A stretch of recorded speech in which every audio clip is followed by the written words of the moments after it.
सकाळी सकाळी बनला मस्त फोडणीचा भात. भात टेस्टी होता, पण नवरीला भक्क मस्त पैसा पडला. मस्त मोजत होते का पैसे. आज आम्ही निघालो मग नवरींच्या घरी जायसाठी. मग मी झालो मस्त रेडी, बॅग बिग भरभूर केलं ना निघालो. मग एवढ्या उन्हात मी काळा ड्रेस लावून निघालो. ते तर येऊन होती एवढी मोठी बस. जाऊन पहिलं शीट आगोटून घेतलं आपली. पोरगी पा किती सुंदर स्माइल करताय. काय बसचं डच भरून गेली होती. आम्हाला जागाच नव्हती बसासाठी. मग आम्हाला उभं राहावं लागलं.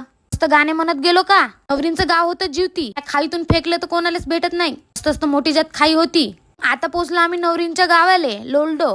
काय खतरनाक नाव आहे बाप्पा. तर पोचून पेला मस्त चहा. यांच्याकडे रसम वेगळीच राहते. ते सगळे बंजारी लोक आहे. त्यांच्या रसमाई वेगळ्याच आहे. जे लोक नवरीले भांडे घेऊन देते. तुम्हाला विचार पडला या पुढच्या पायात घुंगरू काढून आहे तर जे लग्न आहे ना म्हणून पहिलं घुंगरू बांधते. त्या बाया मस्त गाणं म्हणत भांडे सोडत होते. यांची भाषा तर तुम्हाला समजणार नाही. त्यांच्याकडे नवरींकडून जेवढे भांडे देते तेवढ्याची ओळख करून द्यावी लागते की हे बेल न होय बा म्हणून पोळ्या करायचं.